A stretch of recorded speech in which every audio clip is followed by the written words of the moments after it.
Once upon a time, there was a people who possessed a considerable knowledge, a civilization whose messages have been handed over to us through time, a people whose prophecies have impressively started to come true. The Mayas. The eternal charm of mystery encloses the deep knowledge of this ancient civilization, whose memory has been lost in the mists of time. The Mayan calendar is known and studied by dozens of researchers. In fact, many believe that it holds a prophetic message. However, its decoding is not yet complete.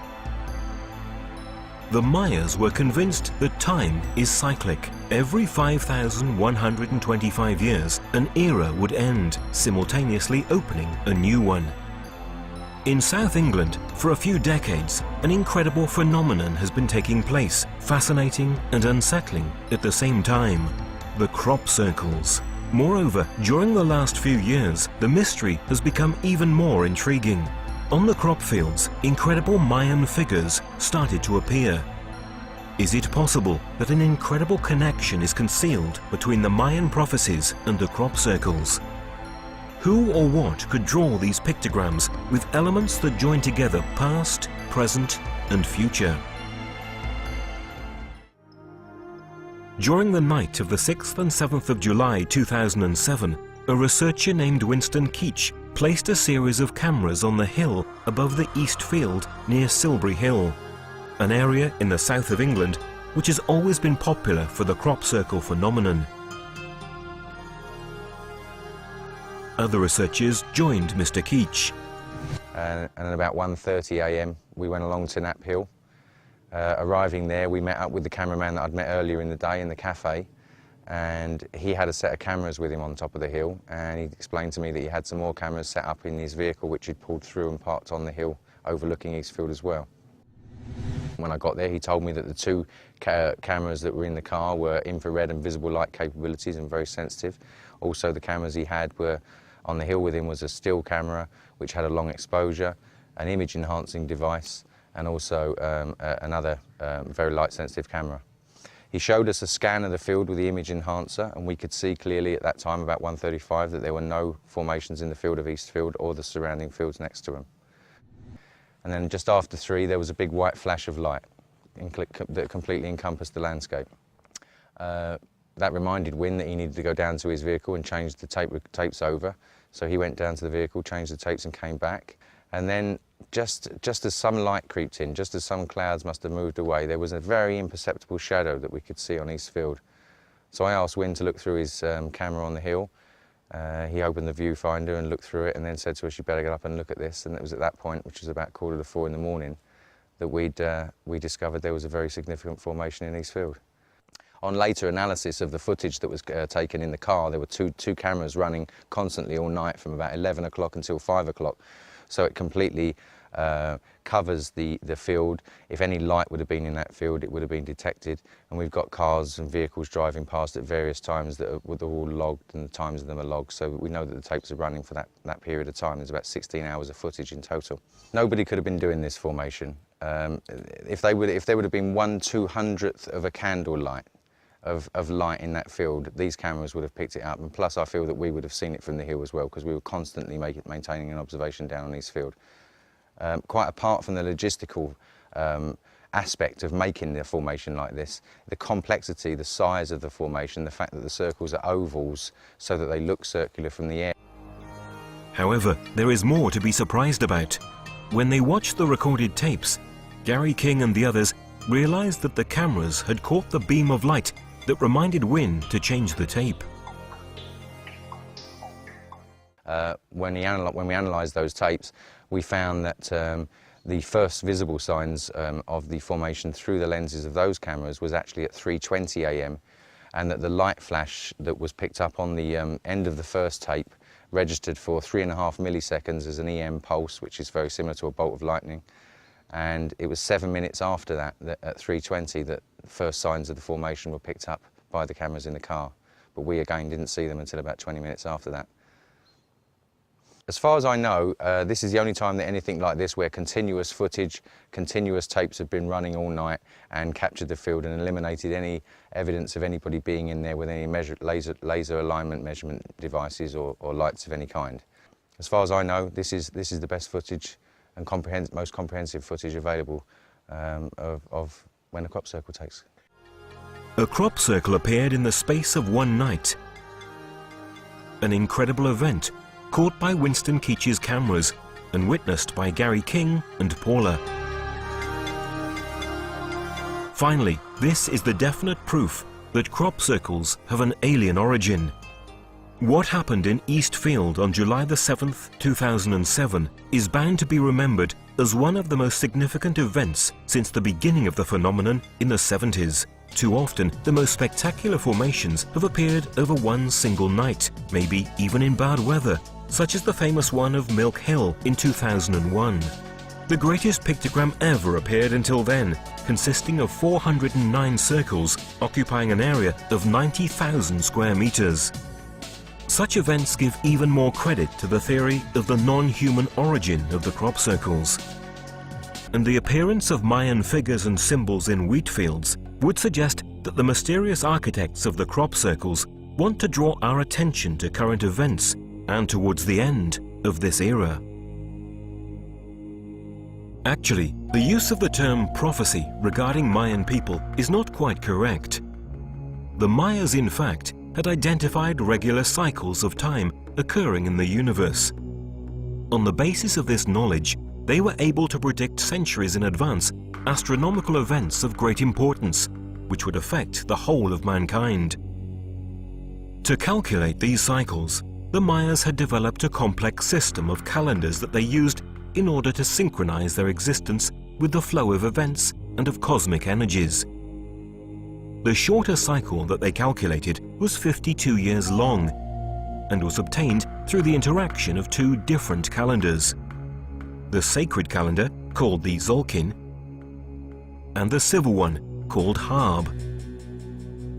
The Zolkin was formed by 13 months of 20 days each, for a total of 260 days, corresponding to the average length of gestation of a human being.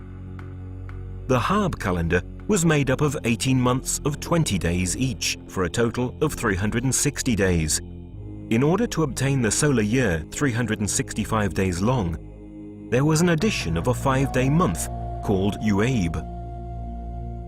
According to their studies, our solar system undergoes a circular motion toward and away from the center of the galaxy, the Milky Way, which lasts 25,625 years. The Mayas called this cycle Galactic Day and subdivided it into 5 subcycles of 5,125 years each, which they considered as individual eras and were called suns. At the end of each sun, they presumed that a strong energy flow would be generated from the center of the galaxy, causing a strong and unusual solar activity associated with global catastrophes.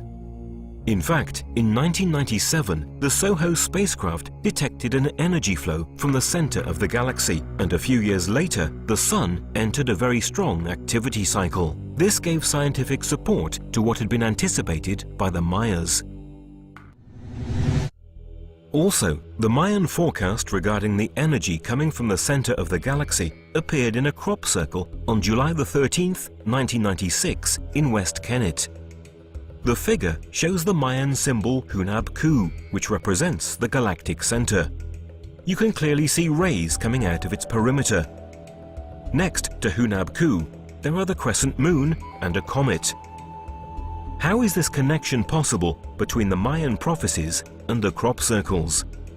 The Mayas remembered that already 4 suns, namely 4 cycles of 5,125 years each, had elapsed since the beginning of the Great Cycle or Galactic Day. Thus, according to their calculations, we are now at the end of the era of the 5th sun, which began on August the 13th, 3114 BC, and will end on December the 21st, 2012. During this period, the Mayas predicted new upheavals on our planet and a great spiritual renewal in humans.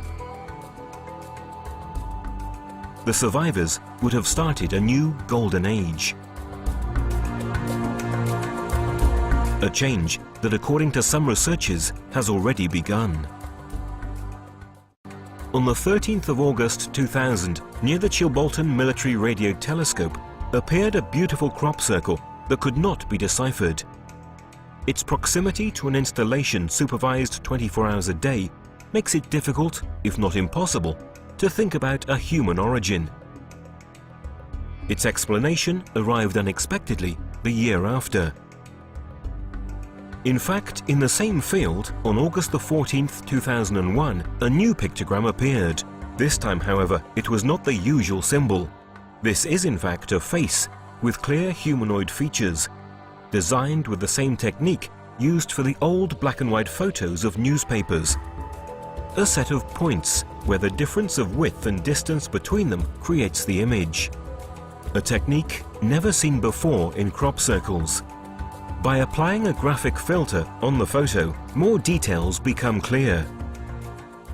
Just 5 days later, on August the 19th, a few dozen meters away from the alien face, an even more shocking figure appeared. It seemed the reply to the binary code message transmitted by the Arecibo radio telescope in 1974. It was right in that year, in fact, that Frank Drake, scientist and director of Arecibo at the time, together with the famous astronomer Carl Sagan, tried to communicate with a group of stars identified as M13. It sent out a message of introduction of mankind to a hypothetical alien civilization, indicating data on our numerical system, on the basic atoms of terrestrial life, on the structure of human DNA, and of our solar system with the Earth's relative position. They also included data relative to the Arecibo radio telescope. According to calculations, the message should have taken 25,000 years to reach its destination, and the same again to receive a reply. A really long time, let alone the fact that no one could tell whether that group of stars really hosted a supposed alien civilization. These circumstances make even more startling the appearance of the Chilbolton pictogram. Is it possible that someone received our message and replied to it much earlier than expected? We have the same numerical system with 0 and 1. Therefore, the answers are universal. The basic atoms of life are the same, but in their body there is also silicon. Then, where the chemistry of DNA is mentioned, we also notice the fact that all the components of our DNA are clearly identical to theirs. This shows that we come from the same universal principle. When they mention their genome, they tell us that they have 1,048,000 sequences more than us. This means that they are much more evolved than us, which is normal. Since they have been able to achieve such a development, to prepare a similar message, they ought to have a greater evolution. Then they provide other details, telling us that they live in 2 planets and 4 moons, namely in 6 different worlds. And finally, they refer to the instrument used to send out this message. Surprisingly, we found that the figure representing this device appeared 1 year before in the same place. Thus, they notified that in the same place they would have given a new message. The way in which these beings speak to us needs to be carefully interpreted. The elements involved in the Chilbolton pictograms are astonishing. Is this really the reply of an alien civilization? Is it fake or real? The Mayan Dresden Code announces that, starting from the 1991 eclipse, it has begun a process that will lead humanity to the encounter with the Lords of the Stars. Are these events part of it? We could still carry on describing further data and symbols related to the knowledge and prophecies of the Mayas, which have appeared in the extraordinary English crop circles. Could the Mayas really predict future events?